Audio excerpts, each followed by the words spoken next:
O que temos como resumo, ou então como saldo dessa visita do Guaidó aqui ao Brasil?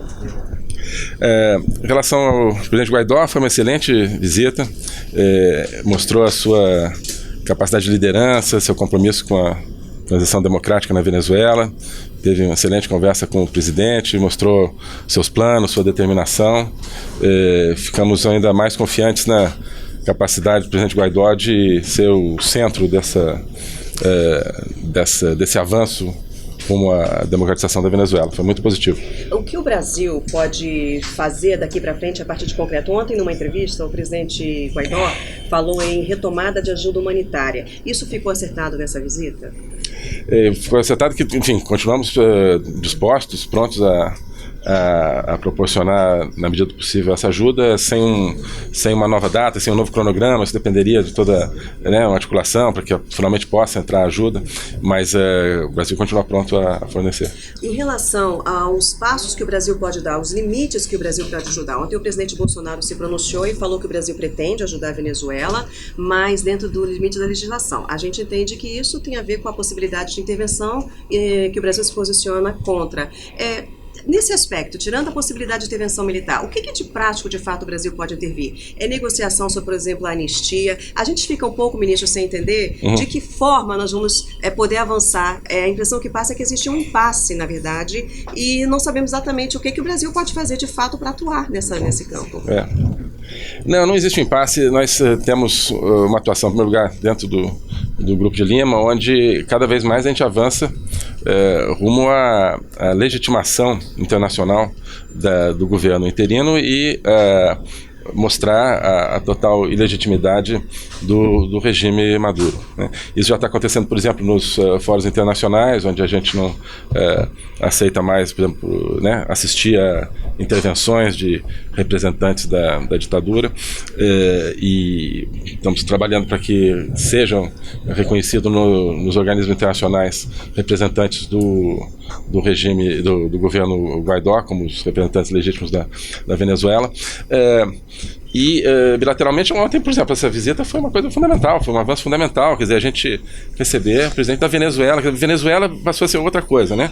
Até pouco tempo atrás, falava em Venezuela, você pensava numa ditadura horrível que mata as pessoas. Agora, Venezuela agora é outra coisa. Venezuela é o governo interino, com compromisso democrático do presidente Guaidó, assistimos a bandeira da Venezuela, a Venezuela de verdade, né? Então, essa é uma imagem que vai passando, as pessoas vão entendendo. Aqui no Congresso também, o presidente Guaidó teve reuniões no Congresso, pessoas que tinham dúvidas sobre como é que era a situação, agora entendem melhor o descalabro absurdo que está havendo na Venezuela, e que a liderança é capaz de transformar aquilo num país de verdade, de novo, que hoje não é. Hoje é um Estado completamente tomado por facções, etc., que essa é a única via. Então, por exemplo, ontem a visita do Guaidó foi um passo extraordinário para mostrar para um país como o Brasil, para a opinião pública, inclusive, Congresso, etc., que a alternativa é séria, né, ao regime. Ministro, eu vejo dois caminhos assim, totalmente ignorantes. Um é um amplo acordo de paz, uma negociação. Queria saber se o senhor pensa que isso é possível, e outros acordos como China e Rússia participarem dessa grande conversa, talvez uma solução pelo diálogo. E a outra existe, nessas conversas que o senhor teve com as autoridades americanas nos últimos dias, foram muitos encontros, se falou em intervenção militar ou isso, essas duas coisas. Ótimo. Não, intervenção não se fala, até também respondendo a sua pergunta, isso não se fala. Quando a gente fala de atuar dentro da nossa legislação, quer dizer, atuar dentro do direito internacional, não se fala em intervenção de forma nenhuma, nem com os Estados Unidos, nem com quaisquer outros. Você tinha me perguntado também, tem a ver com a sua pergunta, a questão de negociações. Quer dizer, o presidente Guaidó e sua equipe têm falado com os militares venezuelanos a respeito de anistia para aqueles que cumpram o seu dever constitucional e jurem lealdade ao presidente legítimo que é ele, né? Então isso a gente não interfere, essas negociações internas, nós achamos que se puder ajudar para uma transição pacífica tá ótimo, mas o Brasil não vai interferir nessa negociação entre diferentes atores venezuelanos. Se ela houver, isso a gente deixa por conta deles. Não, mas essa parte que era o que mesmo? A pergunta é se só acredita que pode ter uma solução negociada com acordo, inclusive entrando pois é. A China e outros. Não, pois é. Então, no Grupo de Lima nós falamos um pouco isso e houve uma conversa sobre eventual possibilidade de, né, os países do grupo falarem com diferentes atores internacionais que ainda, né, não reconhecem Guaidó, entre eles China e Rússia. No nosso caso, enfim, a gente está pronto a conversar. Já disse isso, né, outras vezes, que, né, se a gente puder ajudar China e Rússia especificamente a entenderem o que está acontecendo na Venezuela, nós sempre estamos prontos. Qual vai ser a reação caso o Guaidó volte à Venezuela e seja preso? Nós esperamos que não aconteça, né? Seria realmente um absurdo. Aí teremos que ver no momento qual seria a reação nossa. Coordenaríamos também novamente com o Grupo de Lima, como temos feito. Espero que não cheguemos lá. Teremos que ver nesse momento. Seria um absurdo completo. Qual que é a avaliação que o senhor faz sobre as críticas de que o Brasil tem, querendo ou não, interferido na política interna da Venezuela, reconhecendo aí o presidente autoproclamado? Nós justamente reconhecemos o presidente que foi, na verdade não foi autoproclamado, né? Que se juramentou com base em decisões da Suprema Corte venezuelana, legítima, que vive no exílio porque teve que fugir do país, dentro de um processo constitucional, com o apoio da Assembleia Nacional Venezuelana, ou seja, do Congresso venezuelano. Então, nós estamos reconhecendo um rito legítimo de acordo com a Constituição venezuelana. Acho que não há como interpretar isso como interferência, e estamos nos relacionando agora, né, com esse que a gente considera o governo legítimo, né? E nós temos, né, na nossa Constituição, inclusive, o princípio da não interferência. Acreditamos que estamos respeitando plenamente esse princípio e também respeitando outros princípios, como o da autodeterminação dos povos. Quer dizer, né, nossa expectativa de que a Venezuela seja governada por um governo democraticamente eleito, né? Esse governo interino tem um compromisso absoluto de convocar eleições livres e sob supervisão internacional, que não tem acontecido há muito tempo na Venezuela, de modo que nós estamos inteiramente dentro do nosso marco constitucional de princípios de relacionamento externo. Voltando um pouco a essa questão da pergunta da Eliane, parece, para quem acompanha, nós somos aqui quase que leigos nisso, mas nos parece que tem que combinar com o lateral. A gente está falando de Rússia, falando da possibilidade de fazer esse convencimento da China, que são países importantes e nos quais o Maduro se apoia. Mas e o Maduro? Isso vai depender da disponibilidade de negociação do Nicolás Maduro também, de sentar para dizer assim, ok, vamos fazer uma saída negociada. É só assim que esse impasse vai chegar ao fim. O senhor não pensa dessa forma? Olha, isso a gente volta um pouco que eu falei ontem.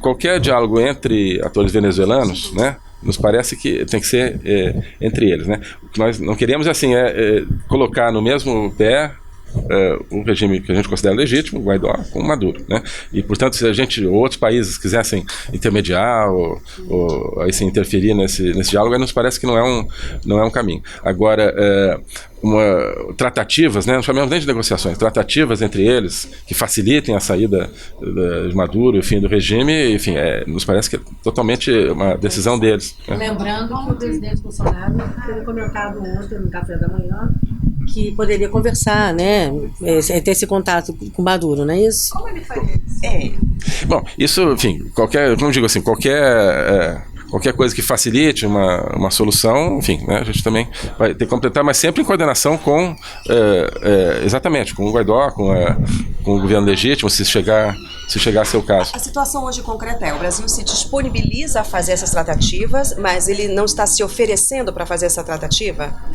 Nós não nos oferecemos, teremos que ver se surgisse uma demanda do governo legítimo, nós examinaríamos, né, como examinaríamos qualquer outra demanda deles. Mas eu acho que isso no momento não está em consideração.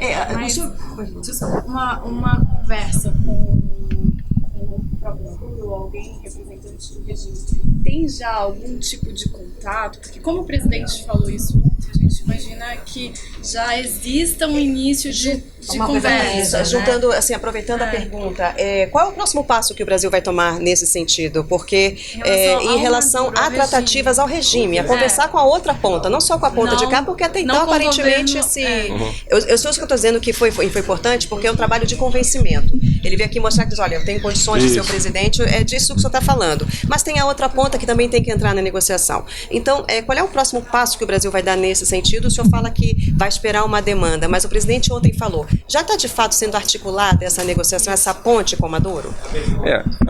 O próximo passo, que é o passo que nós estamos dando agora, é justamente o reforço, né, à medida do possível, do governo Guaidó, e com eles é que nós falamos, enfim, como eu digo, se houver algum tipo de demanda, nós consideraríamos, né, mas sempre dentro da convicção da ilegitimidade do exercício de qualquer tipo de poder pelo Maduro. Mas Não então há não contato tem com Maduro ainda. Não tem relação, não tem articulação. Não, mas não vai tratar da mesma forma. Só uma última dúvida. O senhor veio aqui, por gentileza, conversar com o vice-presidente Hamilton Mourão, que é junto com o senhor, que está liderando esses esforços em relação à Venezuela. Do que se tratou esse assunto? Existe alguma coordenação que o senhor combinou agora com o vice-presidente a respeito de Venezuela? Ótimo. Não, nós aqui não falamos de Venezuela, falamos basicamente da Comissão Brasil-China, e que estamos combinando a próxima reunião, o processo preparatório do Brasil para a próxima reunião, que não se realiza desde 2015. Tanto nós quanto a parte chinesa queremos realizar logo essa nova reunião de cooperação, sobretudo econômica, e viemos aqui para combinar o processo preparatório, porque essa comissão, ela, pelos entendimentos existentes, ela é presidida pelo vice-presidente aqui no caso do Brasil, e a preparação coordenada pelo Itamaraty. Conselheiro, já está definida a data e o dia do encontro do presidente Bolsonaro com o presidente Donald Trump? Nós estamos praticamente fechados com o programa, acho que muito brevemente podemos anunciar o programa completo. Para Israel, agora ele vai em março mesmo, conforme o convite do Benjamin Netanyahu? Sim, estamos também só ultimando exatamente a data dos encontros. Do presidente Estados Unidos, Chile, Israel, é essa ordem? Exatamente. As datas o senhor não tem ainda? Ainda 100% fechadas não, mas muito em breve a gente vai confirmar. Então, a situação da Venezuela, só para realmente encerrar, ela parece que pode se estender um pouco mais daquilo do que se imaginava ou do que seria desejável, né? Olha, não, idealmente já teríamos, né, um governo democrático eleito, inclusive, né? Mas se a gente compara com a situação anterior a todo esse processo que levou à assunção da presidência interina pelo presidente Guaidó, o avanço foi extraordinário em muito pouco tempo, né? Porque 2 meses atrás não havia nenhuma esperança, não havia nenhuma alternativa para a continuação indefinida e a degringola indefinida do regime, e agora há uma alternativa. As pessoas visualizam, né, uma fonte de poder legítima com a qual se identificam, e isso, claro, talvez leve um pouco mais de tempo, mas é um processo que criou uma realidade política muito forte em muito pouco tempo. Consolidou, né? Porque ele está consolidando. Tá bom. Aquelas 200 toneladas de alimentos que não entraram na Venezuela, o que vai acontecer? Pois elas continuam à disposição. Vamos ver em que momento que a gente poderá... Não são, tem um prazo grande. Como que você acha que a ajuda humanitária poderá ser retomada? Pois acho que dependerá da evolução da situação, do controle da fronteira. Não tem um prazo, né? A validade dos gêneros é grande, a gente pode... Muito obrigado, ministro, pela qualidade. Obrigado, hein? Obrigado a vocês todos. Obrigado a vocês todos. Ministro, obrigada por